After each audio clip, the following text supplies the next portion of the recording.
Hi, welcome back to the Jac and Glen channel. I'm Jackie. I'm her husband, Glenn. He's my husband, Glenn. Hey, before we get started, make sure you hit the subscribe button. Make sure you hit that bell notification so you don't miss any of our reviews. That's right. We also have some Jac and Glen merchandise, which you can find in the description. Make sure you click the link in the description to check out the Jac and Glen merchandise. Also, click the link in the description to listen to our Matrimony Thoughts podcast, which you can hear each and every week on Google Play, iTunes, Spotify, wherever else you listen to your podcast. Yep. And so, honeymoons continue. Honeymoons continue. Married at First Sight, season 13, episode number 5. Mm-hmm. We're episode number 5 already, and we haven't even got out the honeymoon. But nonetheless, I'm not going to get on that soapbox today. But let's get started with the review. All right. Who you want to start with? Let's start with Bao and Johnny. Yeah, let's start with Bao. And just for the record, we're going to go couple by couple. Okay? Yeah, just saying. Couple by couple. So, let's start with Bao and Johnny. And this is a review. It's not the show. Oh, they understand. We got that. We have loyal followers. We fine now. Just in case you're new. But anyway, so we open with Bao and Johnny. Yeah. And they talk about how they slept overnight. Yes. They said they slept well. And Johnny said he slept for about 6 to 7 hours. And his sleep was disrupted because he had to deal with some little small animals in the room. And they were making a lot of noise. Now, have you ever been to like a beach resort or been to the Bahamas, or have you ever been to a place that's humid?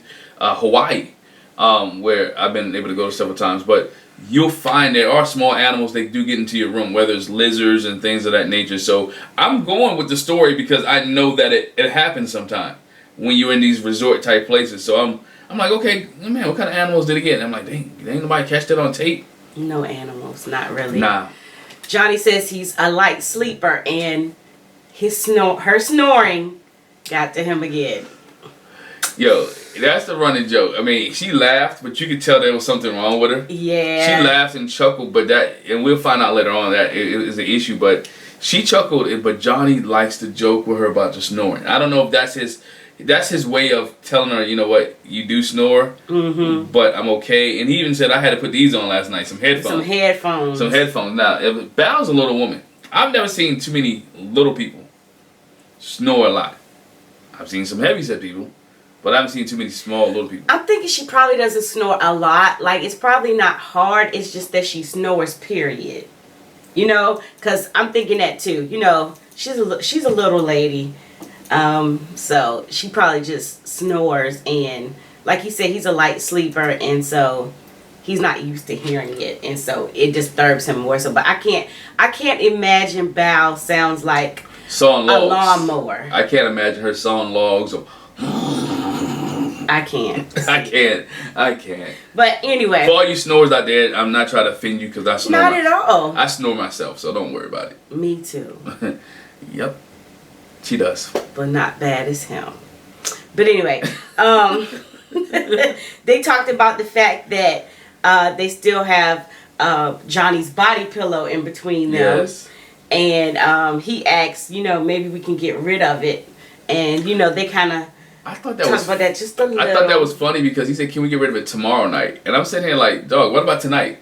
I mean, I know you're just getting up, but why tomorrow? Let's about to hear it now. Can we get rid of this the next couple hours when we go back to sleep? Yeah. You know, I want to get close to you, Bao. We'll hear more about this body pillow later. So, then they get prepared to go down to the, not the beach.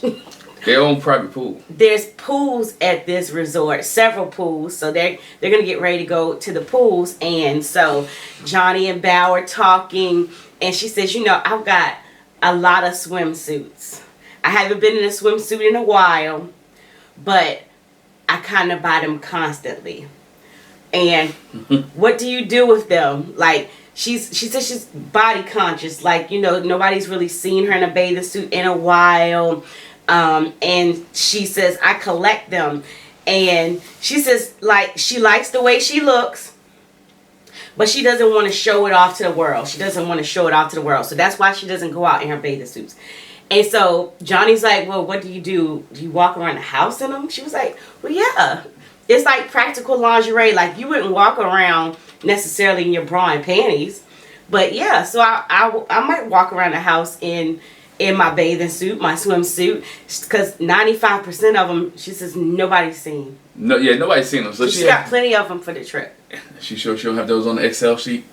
I'm sure she does. Got them on the Excel. I got my yellow ones here, my pink one here, my itty bitty ones here. Mm-hmm. Yeah, she got them on the spreadsheet. But no, I mean, I understand what she was saying. She was talking about like lingerie, people just walk around in the house in them. So, and she likes her swimsuits that nobody will ever see.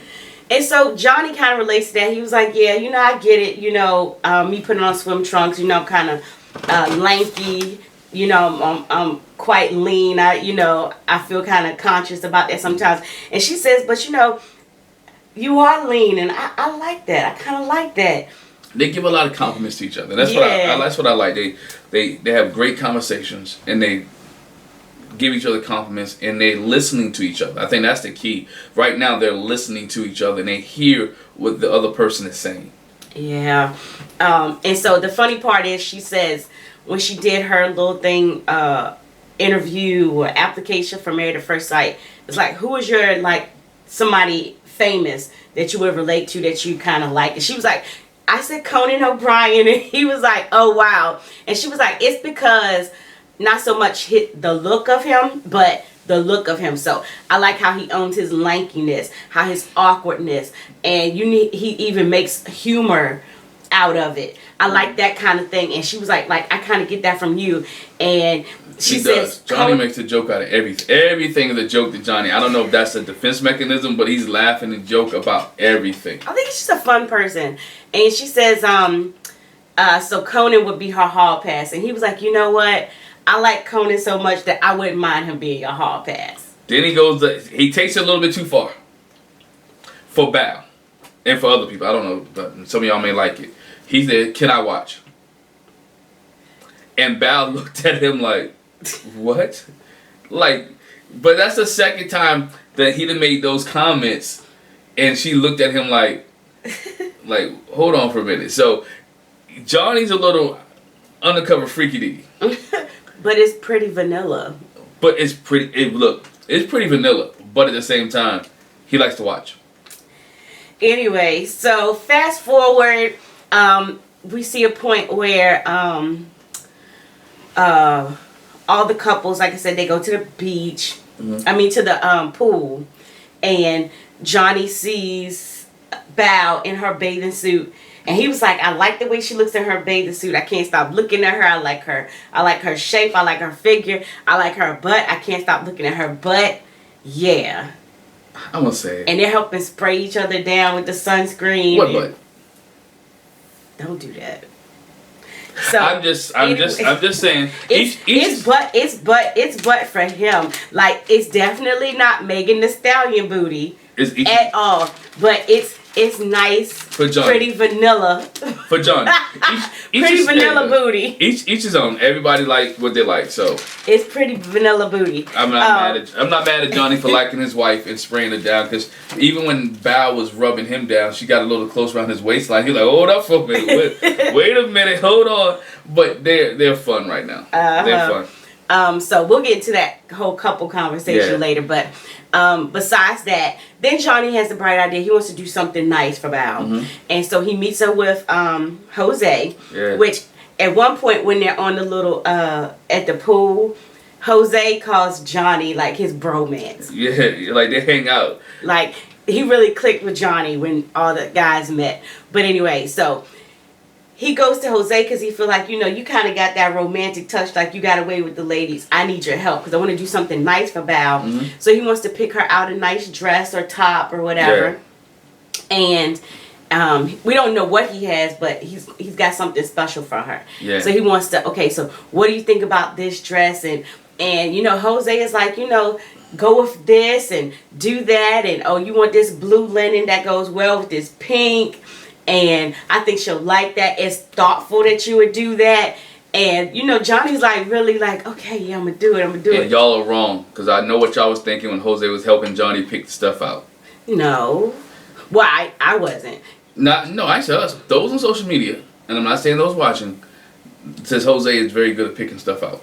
But he wasn't though. It wasn't like he was like, okay, if you get an A line and then if it's cut like this, it'll accentuate that, and the florals bring out the so and so. He didn't get that deep with it. He didn't get that deep, but I didn't say you, and I didn't say me. I'm just saying some people on social media who may be watching this. I'm saying for that y'all Jose, people's trying to say that by Jose, leave him alone because he didn't do all that tonight. He didn't do all that. Okay. But he picked out a nice shirt for Bao though. He did. Only thing is, he comes later. It's time for them to have the little special moment, the surprise.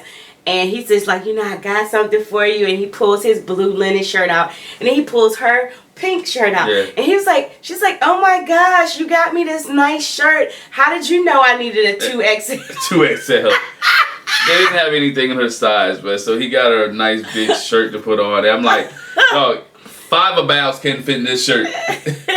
And you left the price tag on it. That's cute. Oh my gosh, did you pay this price? Why would you pay full price? Oh, shit. I was like, right, we know wow. Bao is very thrifty. She doesn't pay full price for nothing. So she talked about, you paid this much, and y'all know. If you've been to a resort, that stuff is pricey. That stuff is pricey. It is, they jacked that bad boy up to get your money. So whatever it was, Johnny paid for it, and Bao was like, okay. But she appreciated the thought. And so then, oh, that's the one thing I'm going to say. So when he was talking with Jose, picking out the clothes, he says, you know, I'm going to have this outing with her, and I really feel like I want to tell her how I feel. Mm-hmm.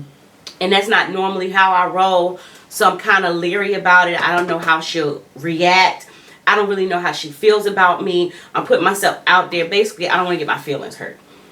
But fast forward, so they get dressed, and obviously I have to say this, the shirt is big on Bao, but it looks like it's supposed to be. It looks like it's one of those, you know, drapey blouses or whatever, which Johnny, if they didn't have that in her size, you should pick something else. I'm sure they had extra small stuff. But anyway, because I know she wears extra small, she's got to be like a 0.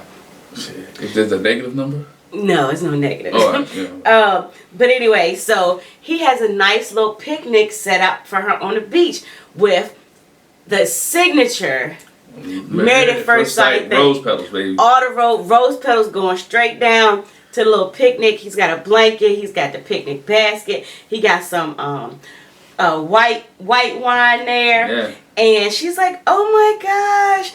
Nobody's ever done this for me. Like, she was very touched by it. It's like, wow. Yeah. You did this for me? I've never had this setup like this. I've never had a picnic before. Nobody's ever been that sweet to me. And she's really touched. And he does. And then, you know, then Johnny goes into his spiel. I was going to say, it really softened her up and got her ready for what he was about to say. And so he says, you know, just like he told Jose, I normally wouldn't do this.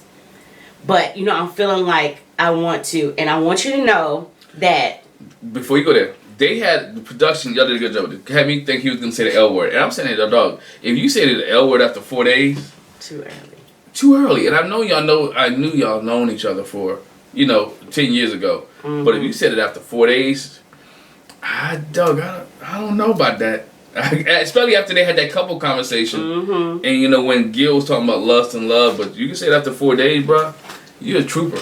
But anyway, he doesn't tell Bao he loves her. He tells Bao that I'm really liking you. I'm feeling you. I'm feeling you. I'm feeling you.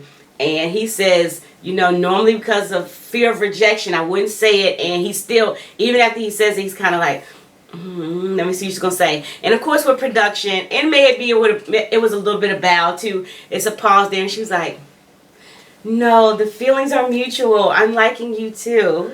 And he was so relieved, so happy. I mean, it was one of those moments where he's like, who you in? You ain't tell me you don't like me. So good. They didn't have to put any kind of, you know, down music in it. No.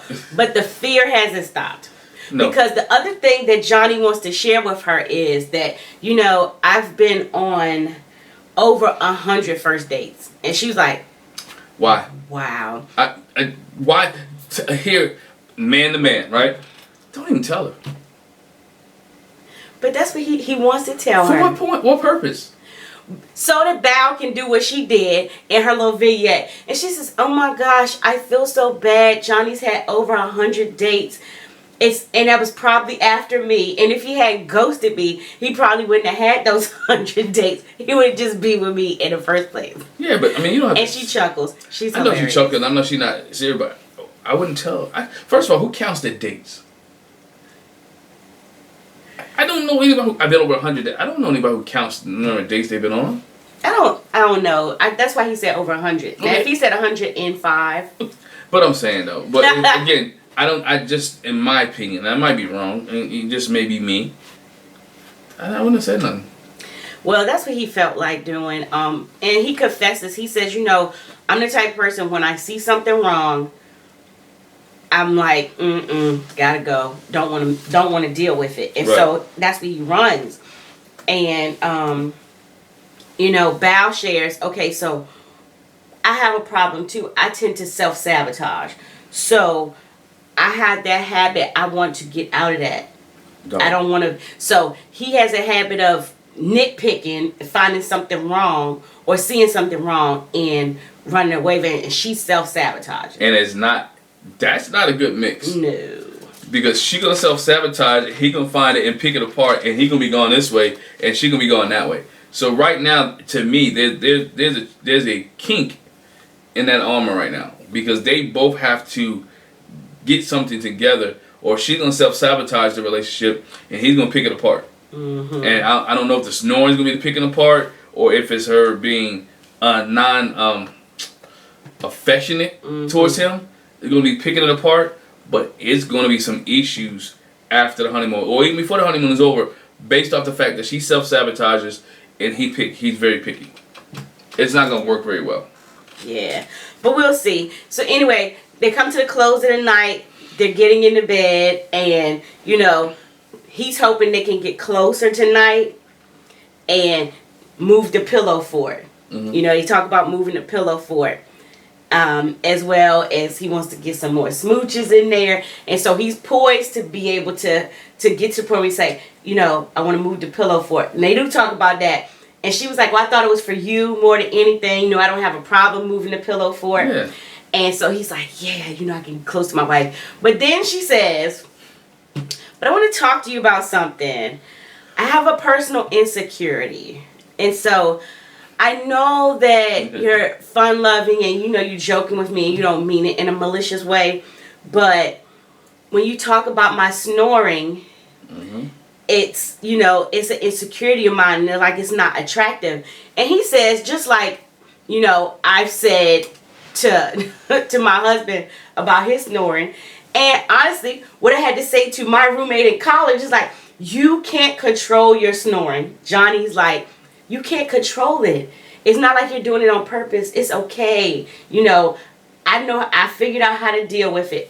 And she goes into the story about how when she used to go, like one summer at band camp, like when she used to go to camp, you know, when the counselors would bunk up and some would be here and there.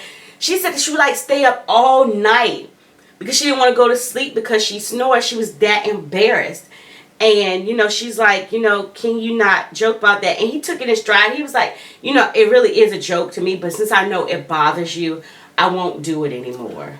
Points for Johnny on that, right? Yeah. For recognizing points for Bao too, for expressing that in a way that it wasn't argumentative or didn't make Johnny feel bad. Points for Johnny for accepting it and listening. Again, they listen to each other, they communicate very well, and he's able to adjust fire without creating a big drama situation. All right, for them. And there are things you can do by snoring. I mean, you can get a mouthpiece, all that other stuff, but, you know, just haven't been there yet. And I understand the trauma that she had from snoring. And so what happened, I like the fact they can communicate, but I don't like the fact that she brought it up at the point where he's getting ready to try to make a move. Well, she didn't know he was going to make a move. But it was like a mood killer. It was like, you know, we got the barrier move. I'm getting ready to slide over next to you a little bit closer. You know, I might even put my arm around you. We might even cuddle a little bit, spoon, whatever the case may be. And here you go with... But I think it's because in that moment, she felt more vulnerable. It's like, you know, since we're getting close like this, I want to say this to you. I feel more comfortable saying this. I mean, it was definitely a mood killer, but at the same time, it was on her mind. We're getting ready to go to sleep. I want to say something. I understand. She took what the Bible said. Don't let the sun go down on your wrath, right? Yeah. So she was upset. She was upset. I mean, not upset, but it bothered her. But I can't imagine staying up all night. I'm not staying up all night because you want to hear me snore. You move. I mean, go to sleep before I do. Anyway. You don't like my snoring? Go to sleep before I do. So it is what it is. That's it with Bao and Johnny. Okay, next we want to go to what? Oh, you laughing because that's what we do? Oh, what? Go to sleep before the other person do. So you don't have to hear the snoring. But anyway. I try to. We're used to it. We're almost 20 years in, so it doesn't. It's fine. Rachel and Jose. So again, we keep hearing this. I hate to be like Rachel, but I feel like, okay, when's the bottom going to drop? It's not going to. You're so euphoric. It's going to drop. Everything's going so good. Look, it's great. It's natural. I didn't think it would feel like this. Oh my gosh. Enjoy the moment. If it's going to drop, enjoy the moment until it drops. Don't look for it. What I'm saying is, I feel like it's being stressed so much, not even just by them. Right. But by production. There's like, we setting you up for the takedown. Oh, but when it comes, trust me, it might be Hurricane J or Hurricane R. Yeah. When it comes. Yeah. Well, and we get a little whiff of that later. I think more Hurricane R than J. We get but she basically says the same thing. You know, it feels so good. You know how we're doing, and she says, but I see how similar we are. I want to see how different we are. And he was like, well, I already noticed some differences. And the one he said was like, to me, so superficial. It was so basic. It was like, you like your coffee black. I like mine with cream. Or creamer, however you say it. I like mine with creamer. But that's a difference. He notices that because he made. You know what? He noticed that because he made the coffee that morning. He noticed the fact that she was drinking coffee. He made the coffee and he made it the way that she likes it. That's the difference to them. Yeah. But I know that's not what she was talking about. Let me say that. Yeah, he made her coffee. All right. And so then the other thing is she goes back to the fact that, you know, I thought it's kind of weird that you said you wanted to brush my teeth. And then we see that, you know, or like at the reception where you gave me food in my mouth, which that don't really count because it was cake. You feed each other the cake. But no. He did it again. It's not the fact that he fed her cake. It's the way he did it. That she was like, there's a problem because he was like. She's like, I'm not a kid. Don't treat me, don't feed me like a little kid. And he says, you know, that's just how I want to show that I'm taking care of you. Like he's a hopeless romantic. No. What's the word? It's like he's hawking her like it's one thing to take care of me. It's like, bro, like it's you don't have to be there every day 24/7. And I done brushed my how old is she? 30 years? 30 years old? She's about 30 something, right? So let's say she done brushed her teeth. Let's say about 3 or 4 you start brushing your teeth. 2 or 3. Depends on where you at, right? She done brushed her teeth about 28, 29, maybe 30 years by herself. I think she got this. Unless you try to say her breath stink. Unless you be low key, you know what? I don't think you're doing a good job because I done seen your tongue. You got some halitosis. There's some stuff going on here. I think I can do a better job than you do. But that's why you actually hit mouthwash or something. But again, you're not asking to brush nobody's teeth, man. Yeah, I'm sorry. That's still, I'm not. He's very touchy-feely though, is my point. It's like. We've been married almost 20 years come October. Unless she's incapacitated, unless her hands cannot move, I'm not going to ask to brush her teeth because I think she's well capable after the number of years that she's been on this earth to brush her teeth. Yes, you have not actually brushed my teeth, no, but you have helped me brush my teeth. Like, you know, when I was in a hospital, with, you know, after with the babies. Yeah. Come on, that's a different story. That's what I'm saying, yeah, not actually brushing them. Yeah. But anyway. Now out of the blue, while we in the sink, you're singing, my singing, I'm saying, hey, by the way, can I brush your teeth this morning? No. Her concern is it feels like it threatens her independence. And that's what another conversation they have later. It's like, she's an independent woman. Obviously, like you said, we 30-some years old. I've been doing this myself for so long. And I don't mean so long. I mean for this amount of time. I can handle myself. I can do for myself. And then she says also, my dad taught us basically to be self-sufficient. Get your education, make sure you have a job. You can do your finances.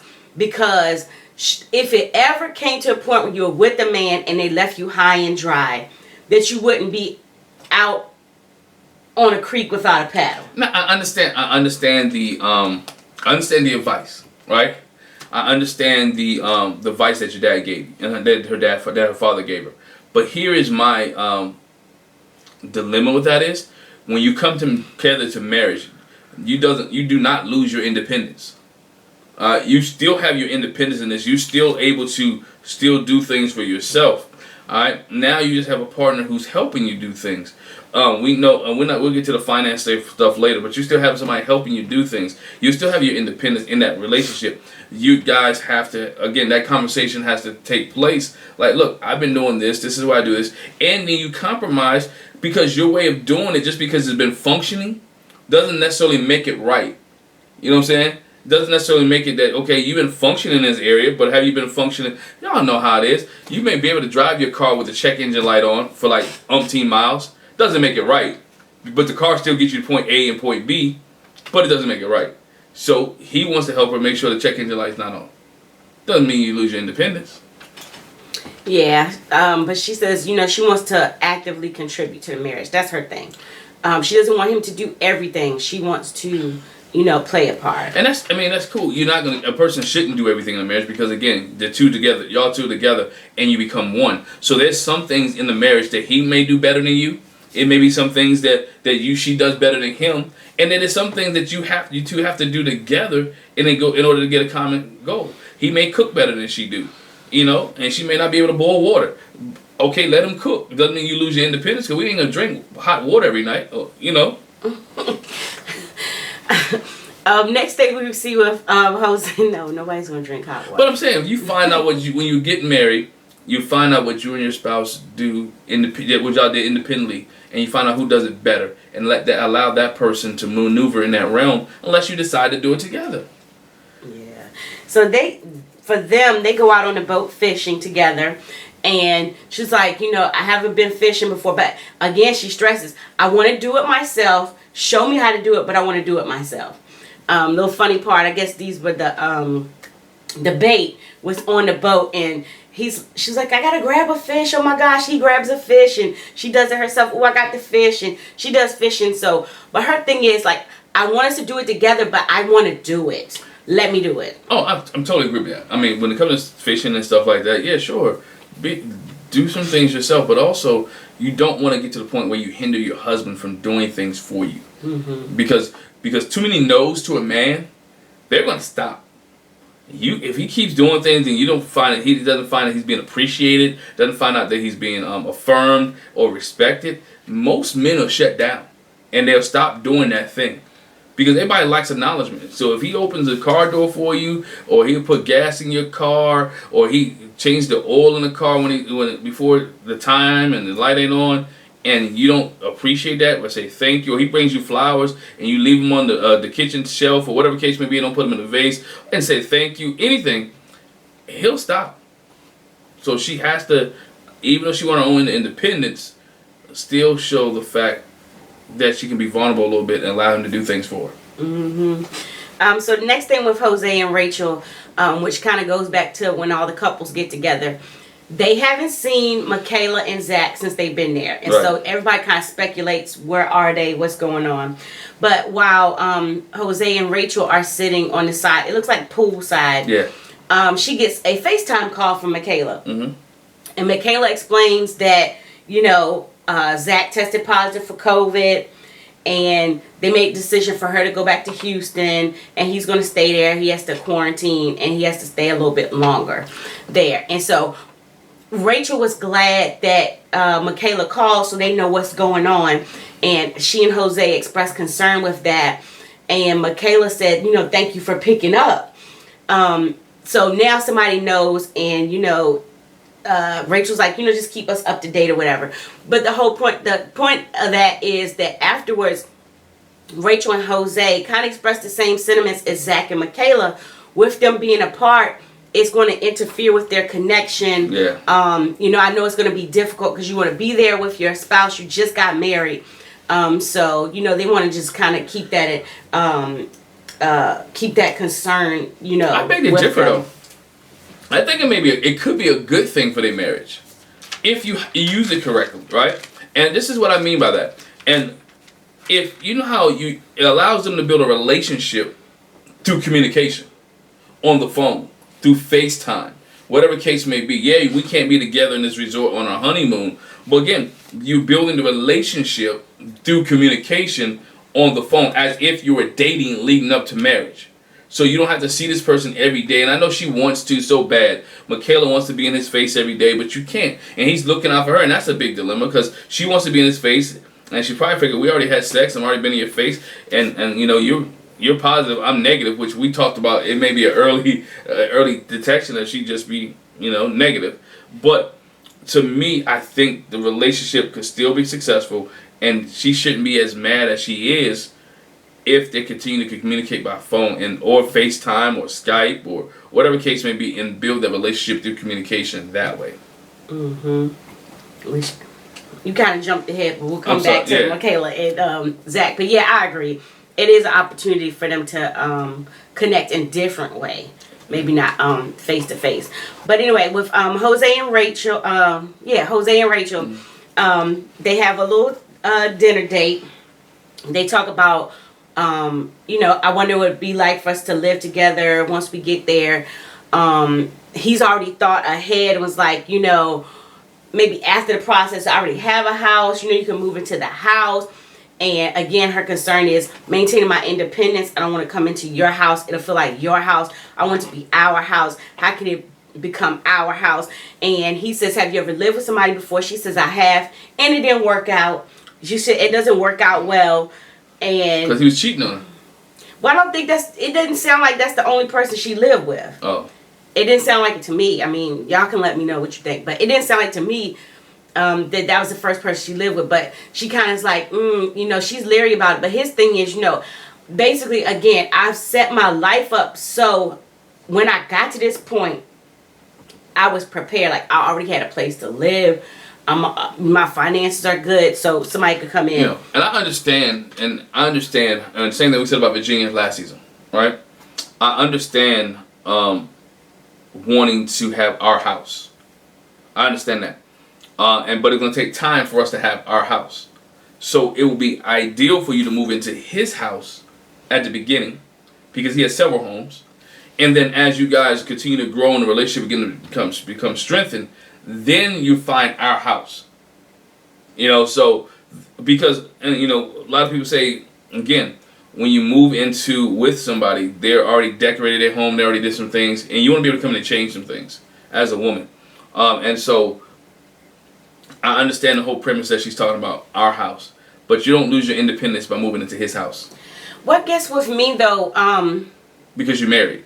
Yeah, I guess with me though, I understand what people are saying when they say that, moving into your house, which is either his or hers, because it can be either way, and not feeling like it's your house. But it's up to each person to make it feel like you all's house. And so it's kind of pessimistic to say that it's not going to feel like our house when that person could really do. And to me, it's beyond the decorations too. It's beyond the styling of it. It's like, okay, I make it like it's my house because I make all the decisions here. I pay the mortgage here. Your name is not on any bills here. That's how it makes it like this is your house, it's not mine. Maybe even something as simple, getting a key to the house. What's the code for the alarm system? You know what I'm saying? But it's on both parties when somebody moves into somebody else's house to go. You have to go above and beyond. You have to go out of your way to make it known that it's not just my house. This is our house beyond the decorations. But like when you move down here, when we got married, I already had a place. And so when you move down, what did I do? We put your name on bills. We put your name on the mortgage. It was mine because I purchased it initially, but it's our house. Right. It wasn't just me saying, hey, turn them lights off. You don't pay that bill. Close our refrigerator. You know what I'm saying? But nobody gonna roll with that like that. But again, it's the mindset of the person. But that's not me, yeah. But it's the mindset of the person. If my mindset was when I came into your home, because it was your home, you had it 2 years before I actually moved because I had to finish college. All right. Yeah, she older than me, y'all. But I love an older woman. Not by that much. It's not by that. A little bit smarter too. That's why it took me a little bit longer in college. Absolutely. That's why it took me longer in college. But anyway, yes, she's smarter. But in certain areas. But anyway, that's not the point. But we're talking about moving down. When I moved down, I had the mindset of this is her home. We're gonna try and make it our home because we was married at the time. Because we got married before I got out of college, and so this is our home. So let's make it. I had a key. Because we had moved everything. I didn't have much to move in, so from college, but we made sure that I had the mindset. Okay, I got to make this a home. All right. Okay, this is what we're gonna do. This is how we're gonna do it. This is what we make sure. And like you said, we put my name on the bills in the home because that's what married people do. And then when we decided to build a home together, we sold that home and we built a home together with both our names on everything. So it's just the process and the mindset, and you be willing to work through that and not feeling uncomfortable in that situation. I guess it's different because we were in a relationship prior to, and these people just meeting at married at first sight. Yeah. So, but again, Jose said his big thing is, I just want to provide for her, and yeah. she says, I want to pull my weight. Later on, we see them get some dessert. They have some tiramisu, and so he's like, since you don't want me to feed you, why don't you feed me some dessert? Hey, I like big bites, so give me a lot on that fork. yeah. Jose is too much. It's just it's over. I think to me it's over the top. That's what I'm saying. It's like it's so much. He's so touchy feely. He's so in her face. He's so like, even as a married couple, I gotta have some personal space. It's like he don't really give her no personal space. No. When the couples are on poolside, they talk about kissing. Oh, we kiss all the time.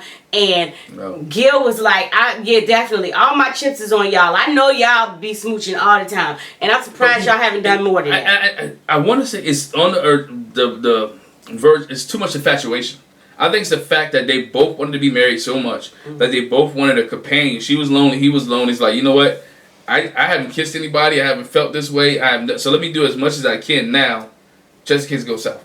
I'm interested to see, as we get to more further along in 8 weeks, how much this emotion or how much this passion, much this kissing, touching, feely. Because even in the scenes, he's always playing with her hair. He's always rubbing her back. He's always touchy feely. So we'll see. Maybe it's touchy feely trying to set up so he can get the draws. Yeah, probably so. But anyway, so they have a conversation. They both talk about how they would like a dog. They want a dog before kids. She likes that they have serious discussions. Like she never had that before, having, those kind of serious discussions with somebody. And then later, she talks to him about her concern as far as finances, because we know that Jose is debt free. He's got his money together. She's got terrible spending habits. She wants to share with him. She's like, I want to know, how do you save? How do you work that out? Because that's a problem for her. And he says that's a red flag for him. Well, then the red flag for her is, okay, so, because she said, I feel like it should be 50-50. We should both be contributing. And, is she okay with him doing the finances? Yeah, if you're better at it than me. And how do you want the accounts? I feel like we should have a joint account for bills, and then we have our own accounts. And he was like, no, I think we should have joint. And then we pay the bills out of that, and then I'll take from this to do that, and then you can have whatever's left. And to her, that interpreted as, oh, you giving me an allowance, like you're giving me, here's your money that you earned this week for doing your chores, so go spend it on whatever you want. But that's what your job. She didn't like that. She didn't like that, but that's what your job tells you. So Yeah, she didn't really care for that. Because allowance does have a negative connotation. Like the way you said, if I'm giving you some money. We had a whole conversation of allowance versus budget. Because you do budget for a certain amount of money, and that's fine. But to say, I'm giving you this, like, it came across to her like it's an allowance. Like, again, you're feeding me, you want to brush my teeth, you're giving me my little lunch money. I don't like it, I'm not a kid. You're not a kid, but check out the podcast this week. That's what we're going to talk about on the podcast. No, allowance and budget. Yes, we are. We're going to talk about that. It's a heated conversation, but again, that's why we're not. But check it out. It's not that, and to me, it's not that he's giving it to her, because I think this is my theory on this. When you do a budget, each item on the budget is an allowance. You are giving money to your electric bill. You're giving money to your car payment. You're giving money to this. So as a spouse, we sit here and we do a budget. So after we pay all the bills, we saw this with Vincent and Brianna. Mm-hmm. After everything is already paid, this is what we have left. So in this that we have left, what would you like to do with XYZ? So if you say in your budget that, she wants, I need $1,000 this month, and y'all can afford giving her $1,000, guess what? Your allowance or your budget, and I think it's the word allowance, or what we budgeted for is for you to spend $1,000. If the person makes $1 million a year, and the wife's budget is $1 million a month or $100,000 a month, and this month you can spend $20,000. So is that a bad thing if somebody's allowance is $20,000, or if somebody's allowance is $100,000? $10, whatever case may be. If it's in your budget, that's your allowance. Your job tells you that you work through so many hours. Here's your allowance. We call it pay. But in theory, it's not an allowance. No, it's your pay. We call it pay, but it's really your allowance. Look at the definition of allowance. No, allowance means you're allowed. You only allowed to spend what's on that paycheck. It's not true. But okay, check the podcast out this week. Next, Mirla and Gil. Okay. Mirla and Gil. We start with the complaining. So they have breakfast. If you look at everybody, not complaining, the whining. Let's go complaining. It's whining. But it's a complaint too. Okay. Obviously she don't have a song I won't complain, because she will complain. She will complain. She will whine. Yes. She will have a temper tantrum. Which, if she's, I don't feel like we've had I haven't seen a temper tantrum. That's what I was gonna say. I haven't seen that yet. So I'm curious to like, I wouldn't call these temper tantrums. It's just whiny. She's spoiled. She's particular. She's spoiled, and she spoiled herself apparently. Yes. But anyway, so if you look at all the couples, I think you really saw it with Brett and Ryan. They had breakfast with this big old croissant, and they fruit and stuff. And she was like, "Oh my gosh, this is breakfast. Where's the protein? There's no protein. Is this milk for the coffee? What kind of milk is this? I asked for almond milk. Taste it." He's like, "It tastes like regular milk to me." She's like, "No." She calls. "I asked for almond milk." Yeah. He was like, "I'm taking mental notes. For what she likes and doesn't like." And right now, the doesn't like list is overwhelming. One thing I like about Gil is he does not walk on eggshells. No. I like the fact that, because a guy who really, if you take a guy who dealing with her could really walk on eggshells, like, okay, do I do this? Don't I do this? Should I do this? But he's taking chances and doing different things so he can learn who she is, and he's taking it in stride. Because some folks would have been fed up and mad at her already. The honeymoon would have been a totally different way. It would have been argument city from get-go. Like, could you just be quiet and eat the food?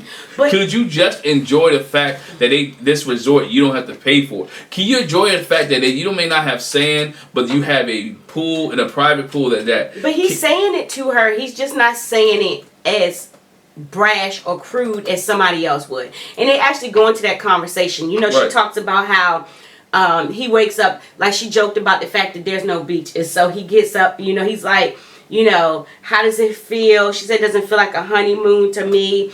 And he's like, so how do you like the beach? You see the beach this morning? She was like, there's grass. He said, well, how do you like the marsh? Right. And so let me just say it. So he asked on a scale of 1 to 10, how happy are you as far as the marriage is right now, you know, where we are. And she says it's an 8.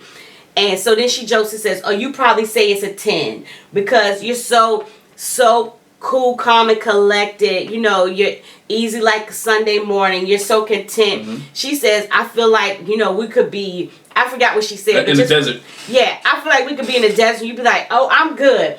And so with that, that's why he's got that kind of personality that he's going to say something. He's going to joke about it. He's not going to be mean about it. Right. So it's one thing when you be like, because you could be like, because so he's saying to her, why are you complaining? But he's not saying like that. He's like, you know, we could be somewhere else. I'm just appreciating that no matter where I am, I'm glad I'm with you. But he's saying, putting it like that. He's saying the right things, but his tone, pitch, and voice. I mean, again, he's saying it in the correct manner. But like I said, some people may not have taken that way with her. It would have been you know. Oh yeah, that's what I'm saying. Yeah. She got the right one because he's not going to do that. Because he always sees the glass as half full. And not half empty. So he's going to find the silver lining in everything. Yeah. So she was like, you know, you're so content about everything, and she calls herself. She said, I'm a whiner, and at least she knows that. But she also says with him, I hope he's not, you know, so cool and calm, and all of that's collecting under that. One day it might explode. Yeah, I don't think so for him that he's going to explode. I think he's going to always be honest because he has been honest with it, even when it comes to later on with the plane ride. You know, when they take surprise over the plane ride, he was honest with her.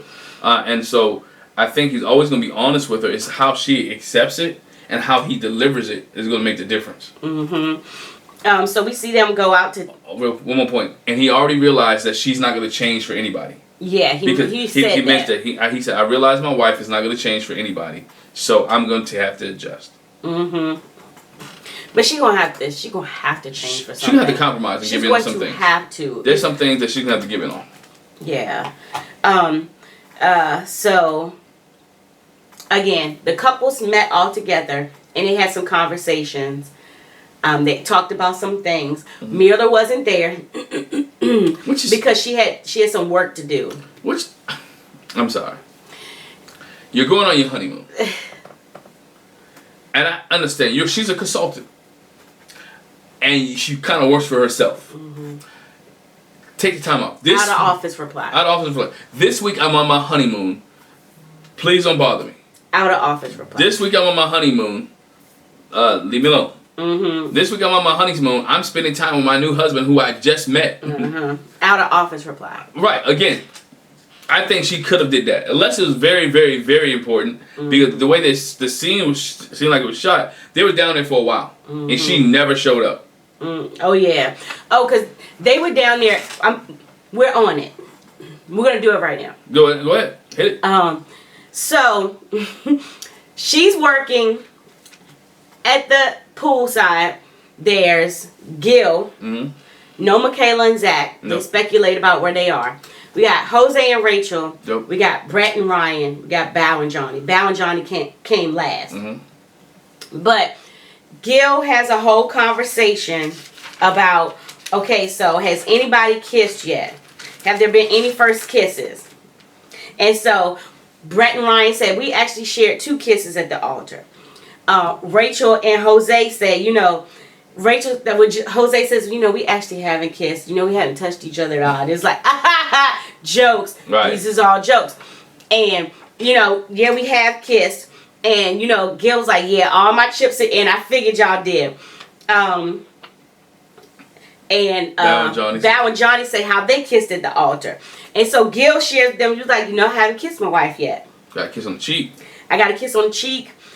And the girls say right there, well, that's par for course because Mirla said she wasn't. Mm-hmm. She said she wasn't going to do that. So I think that was good for him to know it's not just you.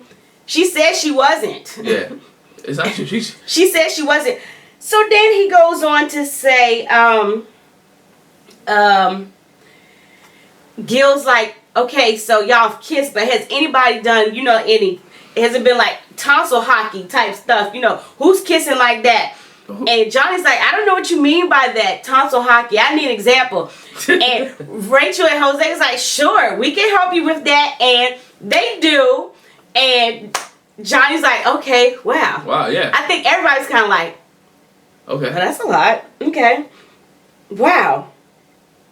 Yeah, they were open. They open and honest about their relationship. They're willing to kiss on cue. So. So he talks there with the other couples outside of the presence of Mirla about how they haven't kissed. Mm-hmm. He also goes into how, she's a complainer. She's a whiner. She called the resort a retirement home. She gets cranky and she throws a tantrum when she's hungry. Oh. And he says, I basically treat her like a toddler, and she'll tire herself out. Let her go do that. I'm going to ignore her, and I'm going to wait it out, and I'll just feed her until she tires herself out. And I'm sitting there like, bruh. He went too far. No, sir. No. You don't do that. I mean, he was, he's Gil. So he wasn't saying it mean. It wasn't spiteful. He said it with a smile on his face. But too much. It was too much to say outside her presence. It wasn't right. And even inside her presence, you don't say that in front of other couples. No. You don't put your spouse down in front of other people. Y'all have that conversation. Especially not outside of her presence. Yeah. I mean, I feel like he probably would have said some of that in her presence, but he would not have said all of that in her presence. But you still don't do that. I mean, if you and your spouse have an issue, I'm not saying you should. You don't put them. I know you're not, but you don't put them down. And it seemed to me as he was putting her down, and those were shots, not intentional shots, but they were shots. You called her a toddler. You said that she had temper tantrums. Now people who have not even met her, right? Which the guys haven't met her, are already making assumptions of what your wife is. He even called her high maintenance while they were there. Yeah. And Brett was like, I wish Mirla would come down here. I wish she would just come down here. Johnny and Bao and Sal was like, this seemed like something private to me. Like, you shouldn't say that. And Bao was like, I think if Mirla knew, she said she'd be mad. If it was me, I would feel some. Bao's like, I would feel some type of way. Like, this is not good. But then he asked the question about, do you feel, has there been any intimacy? Jose and Brett, not couples, but, in their group, both of them agreed it's too early for that. Sure, we have to get to know each other. We're strangers still. And they talk about the fact that it's probably no love at first sight. Gil said more than likely it's lust at first sight because you're attracted to that person physically or whatever. And so with that, Bao and Johnny share that, well, it's no first sight with us because we actually knew each other before. And they share what we already know, that they were in the 2 student organizations. They got together before. Bao even shares how they went out on a date and then they went to go to a museum and he ghosted her. He didn't hear anything. And Brett's like, my mouth is open. My mouth is wide open. I'm sure something flew in my mouth. Because like, oh, wow. Wow. Like, y'all knew each other and then. Kind of like not fair. And then, right, you're kind of like not fair, but look, oh, wow. Like, what are the chances that, they would get together? But the one thing Johnny says is, I knew her, but it's different than I know her now. I knew her as a friend and acquaintance. And now I have to get to know her as a spouse, as a lover. Yeah. And, so, yeah. So fast forward back to Gil and Mirla's conversation. And so he comes to tell her about what we talked about at the poolside. But he conveniently leaves out the fact that I dragged you. Not even that, because when he meets, she says, tell me the tea. Spill the tea. She already knows that there's some tea. And so he does not go and he tells the fun side, but not his about side. how Rachel and Jose tongued each other down. He was like, well, no, not really. They didn't tongue each other down. And he says, I shared how I've been tonguing your cheek down. Yeah. And they joke, laugh about that. And they talk about, she was like, but we're strangers, I wouldn't kiss a complete stranger. Even normally when I'm dating person, I've never kissed anyone on the first, second, or third date.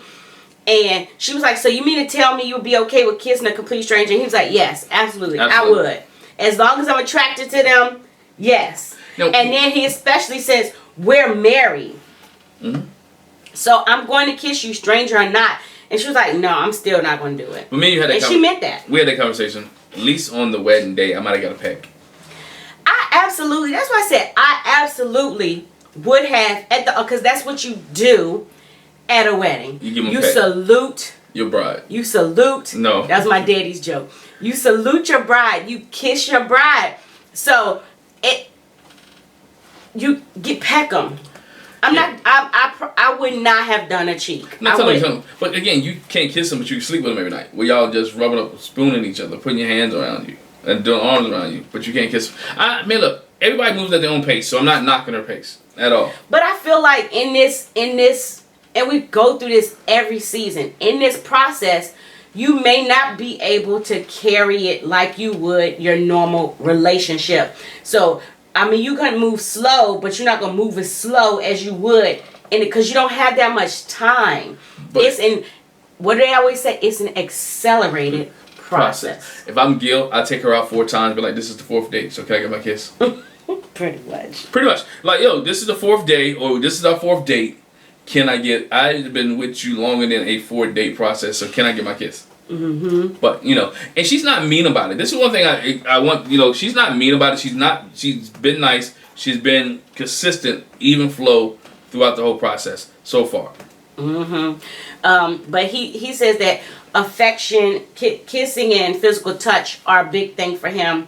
It's his love language. And he says, I need to be shown affection to know that somebody likes me. Mm-hmm.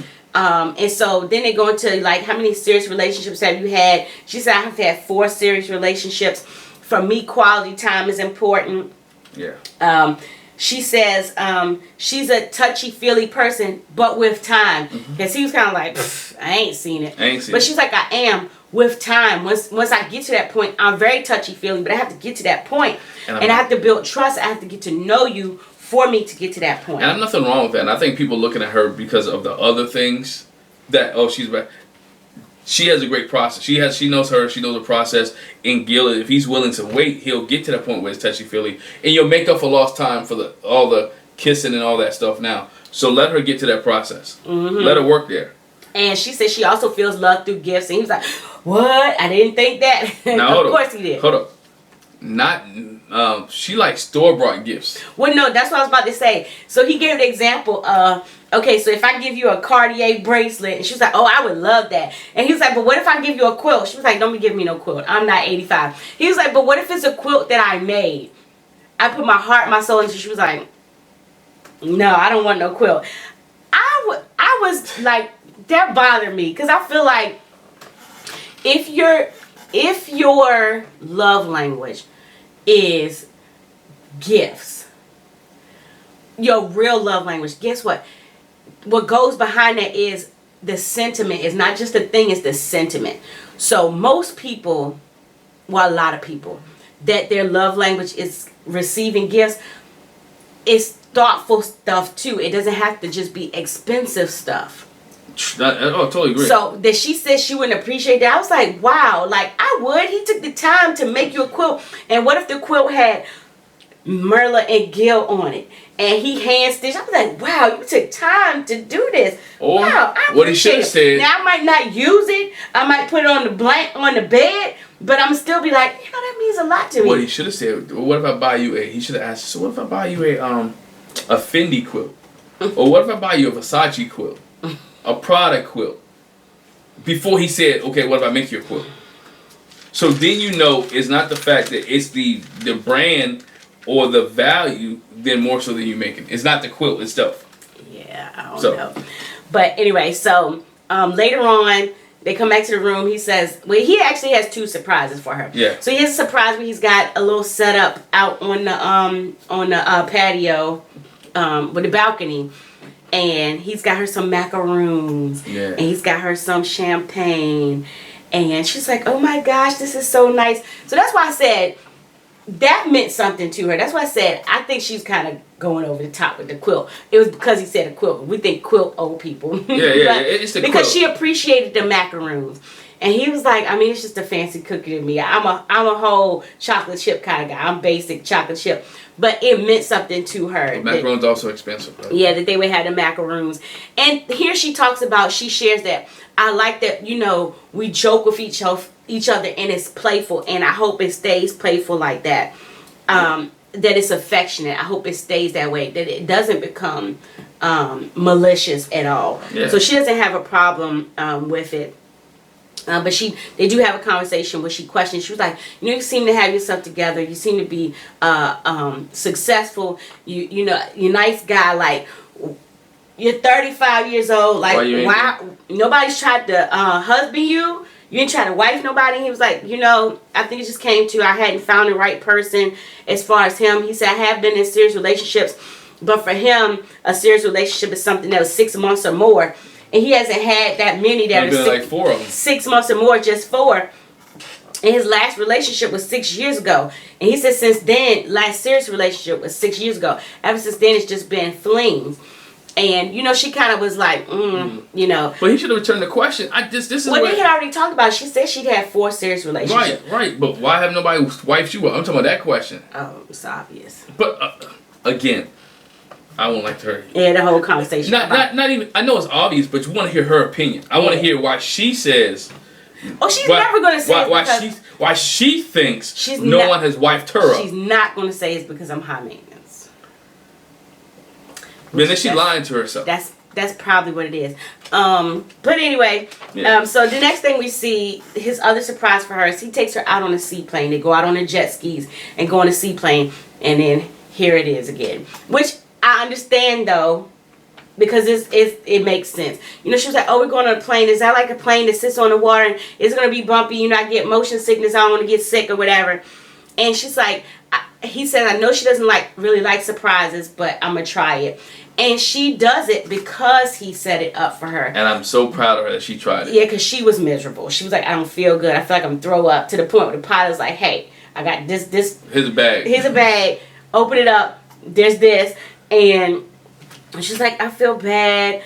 I want to enjoy it, but I can't. And I'm not doing that again. But he took note of that. That even though she didn't like it, she did do it for him. So, you know. Which is great, because we saw that with Greg and Deanna. Mm-hmm. When Greg didn't want to do the zip line, or he was scared, and Deanna like, come on, man, come on. So let's not give her a hard time because of the airplane situation, because she didn't throw a fit like Brett. No, she did. She didn't. Man, I need to see that footage. But the last thing we see with them is they're, you know, preparing to go to bed or whatever. He talks about how she's got this long face routine, and he says, luckily I'm patient. So, you know, he's sitting there waiting for her to come out. And so she gets in the bed, you know, are you tired? Yeah, I'm tired. My eyes are getting heavy. He says, oh, there's them weighted lashes. I don't have weighted lashes, but I can't wait to get my fill. I don't want to sit here looking like SpongeBob. He's like, what? What do you mean? SpongeBob has exactly 3 lashes. He was like, I had no idea. Like, I don't pay attention to SpongeBob like that.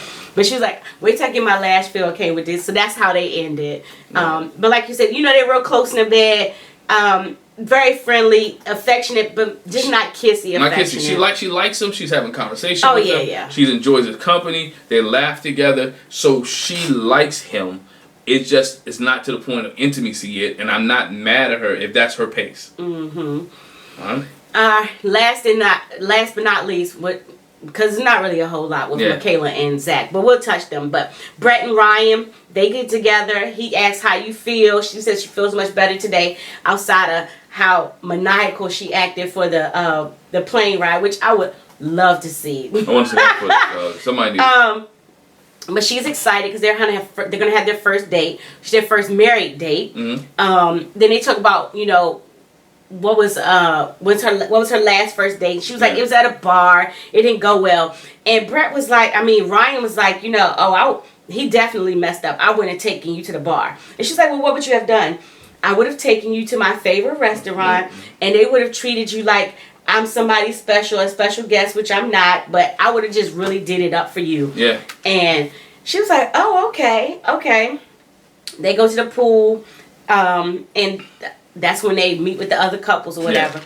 So then later we see Brett and Ryan, they go get massages together. And she was like, you know, we've been having nice conversation, but I want to, you know, go a little bit deeper and have a deeper conversation. And she says, you know, do you want kids? And he was like, oh yeah, I want kids. I definitely want kids. I want babies. I want babies. She says, oh, plural. Okay, you want babies. And she said with her, things have changed. Like, she always felt like she wanted to be married and have kids. But as she got older and the married part wasn't so close, she still was the type of person that she didn't want to just have kids. She wanted to be married and have kids. Which is, man, look, that's the way to do it, be married and have kids. I know in society these days people are doing it other ways, and people who not married have kids. Be married and have kids. It makes it easier. Make life so much simpler when you're married and have kids. That's our opinion, so. Oh, if you believe different. That's my opinion. I'm sorry. Yeah, that's his opinion. If you believe different, that's fine. The views of Glenn and Jack does not reflect the views of everyone who watches this video. But therefore, in Glenn's opinion is. But anyway, so, you know, he said he wants kids. Later on, she says, when they talk about it, for him, not wanting to have kids would be a deal breaker. Yeah. He said he wants 2.75 kids. He said 2.75 because he said he wants at least a boy and a girl. He would like to have boy, boy, girl. He said if I could get some twins in there, that would help.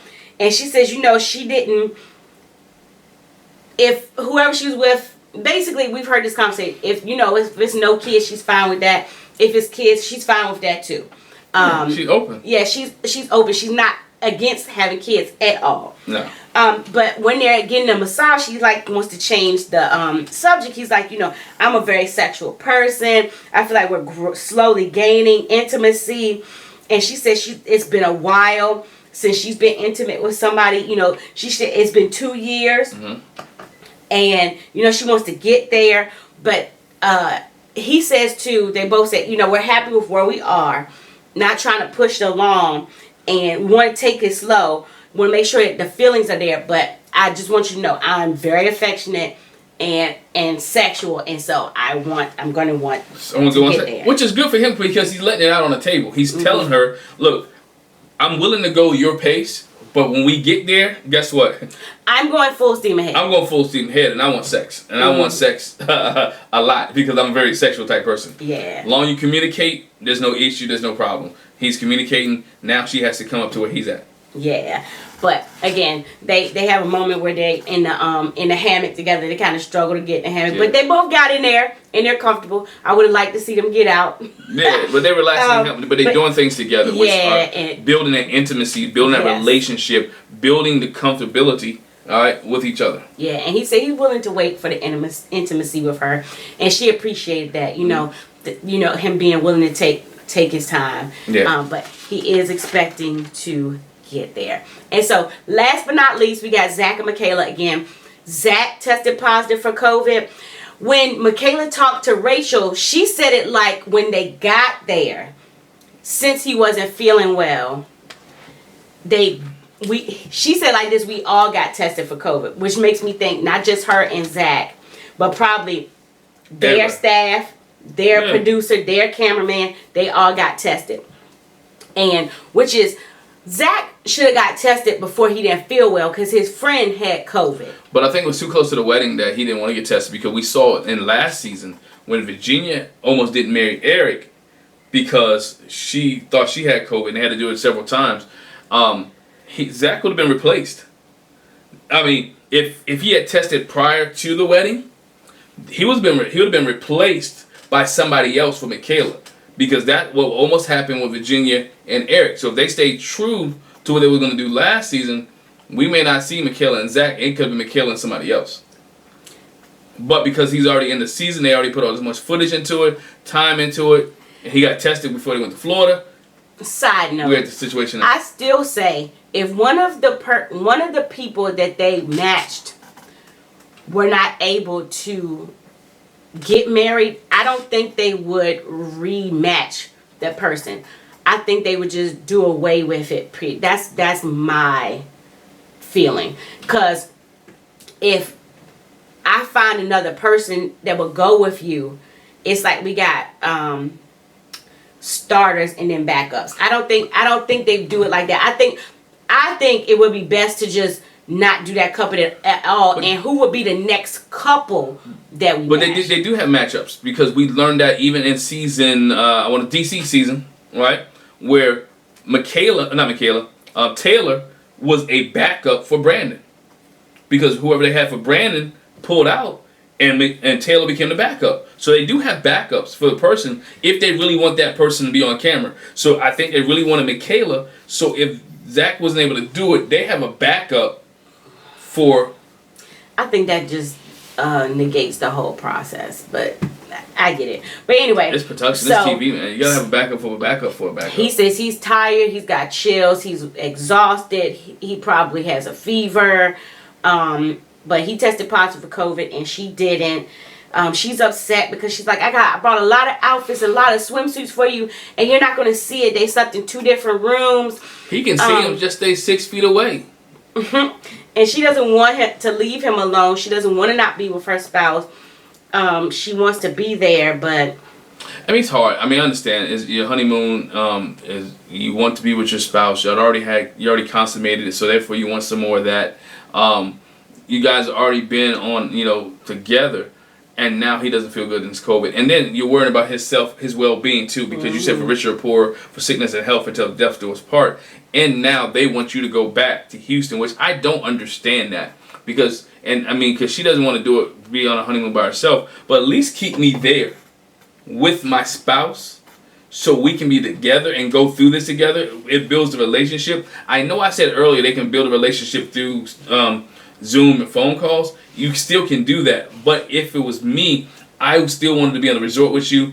Mika and Michael stayed in separate rooms. Put me in another room and let us talk that way, and we can still be here. You know what I'm saying? Mm-hmm. So there's some things that could have been done to keep her safe and still allow them to be married. I mean, they're still married, but be in a good space. Yeah.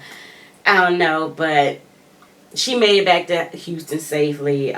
She said she missed him, and he said he misses her too. So we'll see how that plays out. Because since he's positive, we know that he has to at least stay by himself for 10 days. 10 days. At least. And technically, when you come out of that, it's because you have a negative test. Mm-hmm. Otherwise, it's going to have to be 14 days for him. So we'll see what happens. We'll see what happens. She's back home in Houston. I'm sure she's told to talk to her family and everything else, and we'll see how she's handling it, because she's not handling it very well.